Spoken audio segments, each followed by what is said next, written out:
এই দেখো, আহ, এই দেখো, তুমি এখনো রেগে আছো আমার উপর।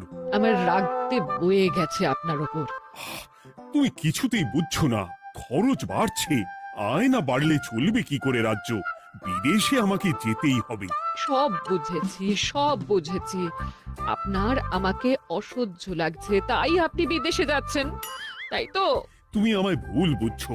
রাজ্য চালাতে অর্থের প্রয়োজন আছে। কেন এতদিন রাজ্য বুঝি চলছিল না? এতদিন যেভাবে চলছিল সেভাবেই চলবে। সময় পাল্টাচ্ছে। এখন শুধু সিংহাসনে বসে থাকলেই চলে না। দেশ বিদেশ ঘুরে দেখতে হবে কিভাবে রাজ্যের উন্নতি হয়, লাভ হয়, সেই নিয়ে নতুন করে ভাবতে হবে। তার মানে আপনি ঠিক করে নিয়েছেন আপনি যাবেন, তাই তো? হ্যাঁ। আর যতদিন আপনি না থাকবেন এখানে কি হবে ভেবে দেখেছেন মহারাজ? কে সামলাবে সব?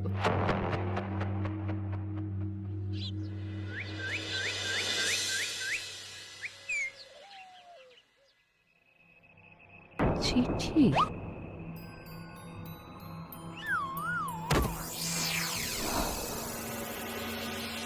আমি অনেক ভেবে দেখলাম, আসলে এসব সিংহাসন, ক্ষমতা, প্রতিপত্তি অর্জন করা আর রক্ষা করার জটিলতার চেয়ে বাকি জীবনটা শান্তির সাথে বনে কাটিয়ে দেওয়াই ভালো। বলছি সবই তো বুঝলাম, কিন্তু এই শান্তিটা কে? মহারাজ সন্ন্যাসী হয়ে গেলেন আর এসব নিয়েও তুমি ভাড়ামি করছো গোপাল? ও মা গো, এবার কি হবে? চিন্তা করবেন না রানীমা, কৃষ্ণনগরকে আমি আমার বুক দিয়ে আগলে রাখবো। আপনার ছাতির মাপটা ঠিক মতো জানেন তো মন্ত্রী মশাই? মানে ওই গোটা কৃষ্ণনগরকে কি আপনি আপনার বুকের মধ্যে আগলে রাখতে পারবেন? গোপাল! মার্জনা করবেন মন্ত্রী মশাই।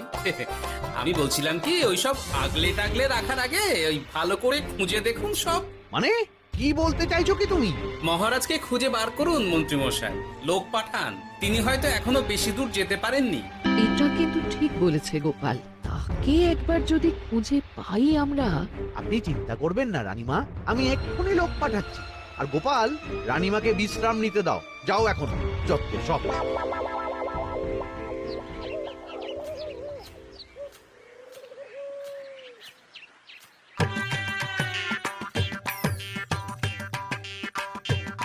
ওই গো, গেলে কই? এক ঘড়ি জল দাও দেখি।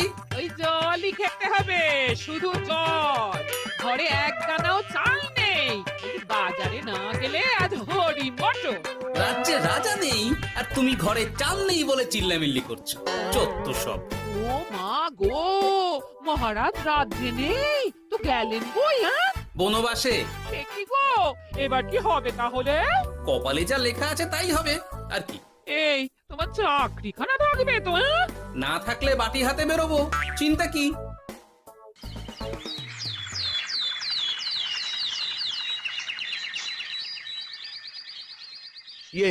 মহারাজ যখন নেই তখন আমি মানে আমি যখন এ রাজ্যের মহামন্ত্রী, তখন আমি এত মানে মানে করার কি আছে মন্ত্রী মশাই? মহারাজ নেই তো কি হয়েছে, রানীমা তো আছেন। আমরা তার কথা মতোই চলব। গোপাল একদম উচিত কথা বলেছে। হ্যাঁ হ্যাঁ, আমিও তো তাই বলছিলাম। মহারাজ যখন নেই তখন রানীমার নির্দেশ মতোই তো আমাদের সামলাতে হবে সব। কতদিন আর আগলাবে গোপাল? আজ নয় কাল এই শর্মাকেই বসতে হবে এই সিংহাসনে। যতদিন পারি ততদিন তো চেষ্টা করতেই হবে মন্ত্রী মশাই। আপনি যদি চলেন ডালে ডালে, আমি চলি পাতায় পাতায়। রাজা মশাই আছেন? আমি অনেক দূর থেকে আসছি।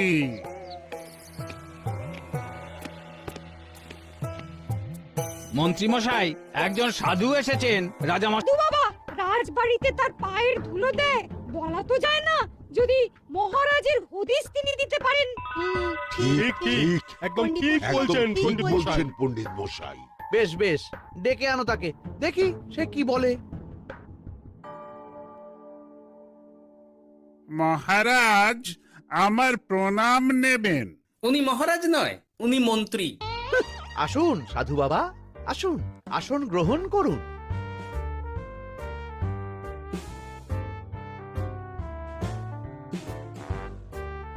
এ কি করলেন সাধু বাবা? এটা তো মহারাজের সিংহাসন। আপনার জন্য আমি অন্য আসনের ব্যবস্থা করে দিচ্ছি, আপনি বরং সেখানে বসুন। ওহ, রাজাই যখন নেই তখন তার সিংহাসনে বসতে ক্ষতি কি? আপনি কি করে জানলেন মহারাজ নেই? বুঝলি না, সাধু বাবা যে অন্তর্যামী গোপাল। এবার কি হবে? উনি যদি বলে দেন মহারাজ কোথায় আছেন, তাহলে তো আমার আর বাবা পণ্ডিত মশাই, আগেই ওরকম হামলে পড়বেন না। আচ্ছা, আপনি যদি অন্তর্যামী হন, বলুন তো আমাদের রাজা মশাই কোথায় গেছেন? জবর জটা কালো চুলে দেনামা অতীত বলেন। বুম! মহারাজ বনবাসে গেছেন। এটা যখন বলেছেন সাধু বাবা, তাহলে মহারাজ এখন কোথায় আছেন সেটাও নিশ্চয়ই আপনি বলে দিতে পারবেন। গোপাল, সব বিষয়ে নাক গলিও না তো তুমি। ঠিক ঠিক আছে, রাজা মশাইকে নিয়ে চিন্তা হওয়া তো খুবই স্বাভাবিক, কিন্তু গোপাল, রাজা মশাই বনবাসে গেছেন, তাকে আর সংসার মায়ায় বাঁধা ঠিক কাজ হবে না। এ আপনি কি বলছেন সাধু বাবা? মহারাজ না থাকলে রাজ্য চলবে কেমন করে? নতুন রাজা নির্বাচন করতে হবে। এই তো খেলা জমে গেছে, একে দিয়েই কাজ হবে মনে হচ্ছে। সাধু বাবা, এসব নিয়ে নয় পরে আলোচনা করা যাবে। এই কে আছো? সাধু বাবার পা ধুইয়ে দাও ভালো করে। না, বিষয়টা ঠিক সুবিধের মনে হচ্ছে না। আহা মন্ত্রী, করেছ কি? আমি সাধু মানুষ, এত খেতে পারি কি? ও বললে হবে না সাধু বাবা, আপনার জন্য নিজে দাঁড়িয়ে থেকে মহারাজের খাস হালুই করকে দিয়ে রাঁধিয়েছি সব।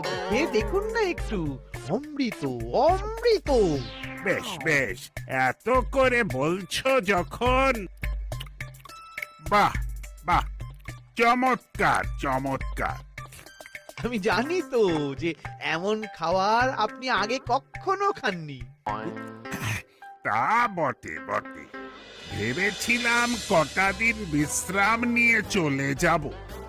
এখন দেখছি যা আদর আতিথেয়তা শুরু করেছো তোমরা, তাতে তো মাস কয়েক কাটিয়ে না গেলে আমারই লোকসান হবে। থাকুন না, থাকুন, যতদিন ইচ্ছা থাকুন। আমার ইচ্ছা অনুযায়ী সব চললে তো ওই গোপালের জায়গায় আপনাকেই সবার মহারথী করে রেখে দিতাম চিরকাল। এসব কি বলছো মন্ত্রী? কেন, পরিকল্পনাটা মন্দ নাকি? আমি হব এই রাজ্যের নতুন রাজা, আর আপনি হবেন আমার রাজসভার প্রধান মহারথী। বটে, কাজটা খুব একটা কঠিন না। মহারাজ বনবাসে, আর আপনি নিজেই তো বললেন তাকে ফিরিয়ে আনাও ঠিক হবে না। তাহলে তা বলেছি, কিন্তু বাকি অন্যান্য সভাসদেরা আছে, তারা তো। আরে ছাড়ুন তো ওদের কথা। আকাশে হাত ছড়িয়ে আর একবার মন্ত্র করে নেবেন, বলবেন এই রাজ্যের রাজা হওয়ার ক্ষমতা একমাত্র আমার মধ্যেই আছে। ব্যাস, সবাই মানতে বাধ্য। তারপর আমার একটা হিল্লে হয়ে গেলে আপনারটার ব্যবস্থাও আমি করে দেব, বুঝলেন? বুঝলাম, একেবারে জলের মতো পরিষ্কার। ব্যাস, কালই তাহলে কাজ শুরু করে দিন। বেশি দেরি করে তো লাভ নেই। বলা তো যায় না, মহারাজের যদি রানীমার জন্য মন কেমন করে, রাজ্যে ফিরে আসে, ওসব হওয়ার আগেই সেরে ফেলতে হবে সব কাজ। রাজা হওয়ার খুব তাড়া দেখছি তোমার মন্ত্রী। ওপরে ওঠার ইচ্ছা কার না থাকে বলুন তো সাধু বাবা? আর মাত্র কটা দিনের অপেক্ষা, ব্যাস, তারপরেই এই সিংহাসনের মালিক হব আমি। কৃষ্ণনগরের নতুন রাজা হব আমি। সমস্ত ধন দৌলত থাকবে আমার এই হাতের মুঠোয়। কি অত ভাবছেন মন্ত্রী মশাই একা একা? মানে কি ভাবছি তার কৈফিয়ত তো তোমায় দিতে হবে। হেমা, ছি ছি ছি, আপনি কেন কৈফিয়ত দেবেন?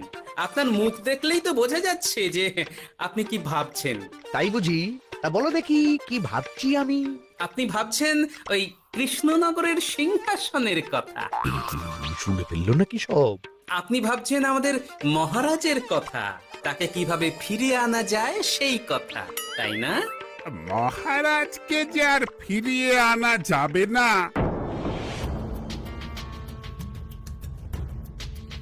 সে কথা তো আগেই বলেছি। তাই যদি হয় সাধু বাবা, আপনি এর একটা কিছু বিহিত করুন, না হলে রাজা ছাড়া রাজ্য। ঠিক বলেছ, রাজা রাজ্য, নুন ছাড়া তরকারি, আলো ছাড়া দিন, জল ছাড়া জীবনের মতো। তাই যত দ্রুত সম্ভব নতুন রাজা নিয়োগ করা দরকার। কিন্তু এ বিষয়ে সিদ্ধান্ত নেওয়ার আগে রানীমার সাথে কথা বলা জরুরি। তার চেয়েও কে রাজা মশাই, তার মধ্যে গোপালের মতো বিচক্ষণ মানুষকে রাজ্যেরই ক্ষতি। এটাই হচ্ছে সমস্যা। এই কক্ষে যার যেটা কাজ নয় সে সেটা নিয়ে বেশি চিন্তিত। তুমি বিজ্ঞানে মন দাও, রাজকাজ আমার দায়িত্ব। তাহলে এরকম সিদ্ধান্ত নেওয়ার আগে সবার সাথে আলোচনা করা দরকার। কোনো দরকার নেই, আমি যা বলেছি তাই হবে। রাজ্যের ব্যয়ভার বাড়ছে, এই মুহূর্তে কোনো ভাঁড়কে অযথা বেতন দিয়ে পোষার কোনো মানে হয় না। তাই গোপালেরও কাল থেকে রাজসভায় আসার কোনো দরকার নেই। সবই আমি বুঝতে পারছি মন্ত্রী মশাই।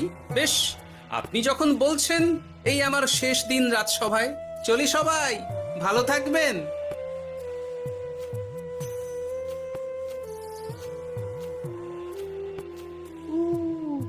এত সহজে যে বেটা মাঠের বাইরে চলে যাবে বুঝতেই পারিনি আগে।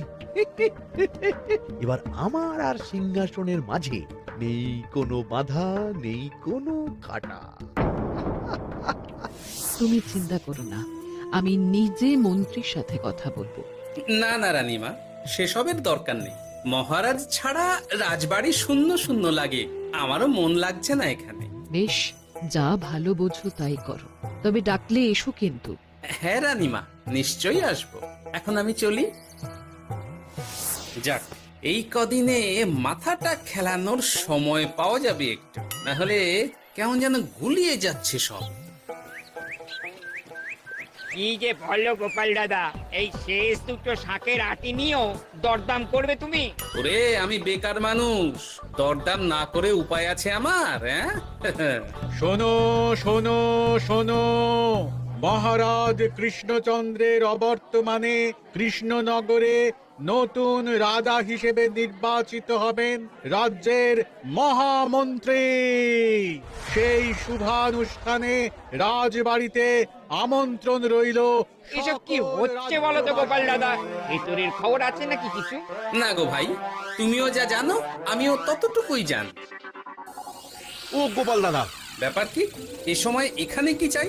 রানীমার জরুরি তলব, এখনই ওই রাজবাড়ি যেতে হবে তোমাকে। কিন্তু আমার যে বাজার হয়নি এখনো। আরে ওসব বাজার টাজার পরে হবে, তুমি এখন আমার সাথে চলো তো। মন্ত্রীকে আমি বিশ্বাস করেছিলাম, ও যে এইভাবে বিশ্বাসের সুযোগ নেবে আমি একদম বুঝতে পারিনি। আমাদের এক্ষুনি অন্যান্য সভাসদদের সাথে কথা বলা দরকার রানীমা। কারোর সাথে কথা বলার দরকার নেই রানীমা, আমি নিজেই চলে এসেছি আপনার সাথে কথা বলতে। এখানে কি জন্য এসেছো গোপাল? রানীমার কান ভাঙাতে? বাহ, আপনি সবার মাথা মুড়িয়ে সিংহাসন কবজা করতে পারেন, আর আমি রানীমাকে সেই সত্যি কথা জানাতে পারি না? চুপ! ভুলে যেও না, আমি কৃষ্ণনগরের হবু রাজা। মুখ সামলে কথা বলবে আমার সাথে। এসব কি হচ্ছে মন্ত্রী মশাই? রাজা মশাই নেই, সেই সুবাদে এ কি শুরু করেছেন আপনি? আমায় আপনি ভুল বুঝবেন না রানীমা, আমার হয়ে যা বলার সাধু বাবাই আপনাকে বুঝিয়ে বলবে সব। উনি আর কি বোঝাবেন? কতদিন এসেছেন উনি, কি জানেন এই রাজ্যের বিষয়ে? সাধনা মা, সবই সাধনা। সাধনার জোর থাকলে সবকিছুই জানা যায়, ভূত ভবিষ্যৎ অতীত সব। সেই জোর থেকেই বলছি মা, মন্ত্রীর কপালে আমি জ্যোতি দেখতে পাচ্ছি। মন্ত্রী যদি রাজ্যের রাজা হয়, এ রাজ্যের উন্নতি কেউ ঠেকিয়ে রাখতে পারবে না। আপনাদের একটা কথাও বিশ্বাস করি না আমি। এসব আপনাদের ষড়যন্ত্র। এ আপনি ভুল করছেন রানীমা। যা হোক, যে কথা আমি বলতে এসেছি, রাজা যখন আমি হচ্ছি তখন তো আমাকে এই প্রাসাদেই থাকতে হবে, ফলে আমার স্ত্রীকেও এখানে এসেই থাকতে হবে। সে তো আর একা থাকতে পারবে না, তাই আপনি যদি এই ঘরটা ছেড়ে দিতেন। কিন্তু মন্ত্রীমশাই, তুমি কি বলছো মন্ত্রী? এখানে না থাকলে রানীমা থাকবেন কোথায়?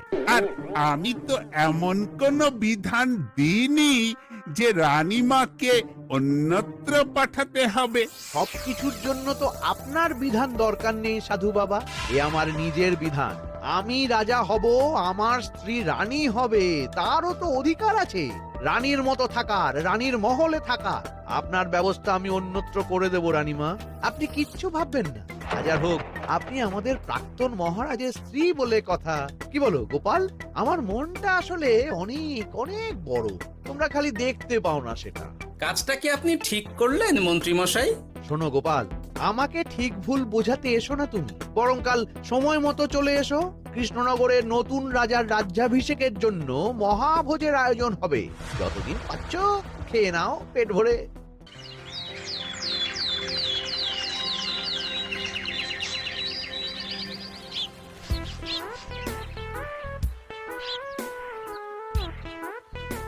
আরে এগুলো আবার কি পরে আছে এখানে? কি এ তো মহারাজের পোশাক, এখানে এসব কি করে এলো? তাহলে কি মহারাজ? না না না, হিসেবটা কেমন যেন ওলট পালট হয়ে যাচ্ছে। সময় তো হয়ে গেল, নতুন মহারাজকে ডাকুন এবার। এসে গেছি, এসে গেছি। আসুন মন্ত্রী মশাই, আসুন। মুকুট নিয়ে দাঁড়িয়ে আছি আপনার মাথায় পরাবো বলে। সাধু বাবা, এবার মহারাজ বলা অভ্যাস করুন। মহারাজ।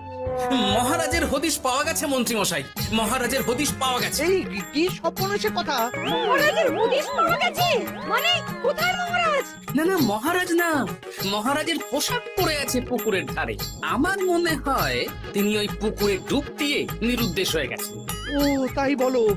তা বেশ তো, প্রাক্তন রাজার জন্য না হয় কিছুক্ষণ নীরবতা পালন করে নেব আমরা, ব্যাস। আপনি কি বলছেন মন্ত্রী মশাই? মহারাজ সত্যি ওই পুকুরে ডুব দিয়েছেন কিনা সেটা তো তুলিয়ে দেখা দরকার একবার। সেসব হবে আমি রাজা হওয়ার পর। নিন সাধু বাবা, মুকুট পরান। কিন্তু মন্ত্রীমশাই, আরো একটা দুঃসংবাদ আছে যে। ও আবার কিসের দুঃসংবাদ? মহারাজ যে পুকুরে ডুব দিয়েছেন সেই কথা বলতেই রানীমা অজ্ঞান হয়ে গেছে। তুমি যে কি করো না গোপাল, শুভ সময়ে অশুভ একটা সংবাদ দিয়ে দিলে তো সব বরবাদ করে। এই কে আছো? গ্রেফতার করো গোপালকে। তার আগে তোমায় গ্রেপ্তার করা হবে। এত বড় সাহস তোমার? হবু রাজাকে গ্রেপ্তার করার কথা বলো তুমি? আজ তোমার একদিন কি আমার একদিন। কিসের হব রাজা? আমি কৃষ্ণনগরের আসল রাজা। হ্যাঁ, আমি। কি মহারাজ, আপনি? হ্যাঁ, আমি। অনেকদিন ধরে তো তোমার বাড়বাড়ন্ত দেখলাম, আজকে খেলা শেষ। কিন্তু গোপাল, রানী কোথায়? কেমন আছে সে? এক্ষুনি তার কাছে আমাকে নিয়ে চলো। রানীমা ভালোই আছে মহারাজ, কিচ্ছু হয়নি তার। কিন্তু তুমি যে বললে রানী অজ্ঞান হয়ে গেছে। এটুকু মিছে কথা না বললে যে আপনার লুকোচুরি খেলাটা এত সহজে শেষ হতো না মহারাজ। লুকোচুরি বটে, কিন্তু তুমি বুঝলে কি করে এত সব? প্রথম সন্দেহটা হলো যখন রানীমাকে অন্যত্র রাখার কথা বলতেই আপনি বিচলিত হয়ে উঠলেন, তখন। তারপর পুকুর পাড়ে আপনার পোশাক, ব্যাস এটুকুই, আর কিছু নয়। আর প্রথম দিন রাজসভায় এসেই সোজা সিংহাসনে চড়ে বসা, ব্যাস।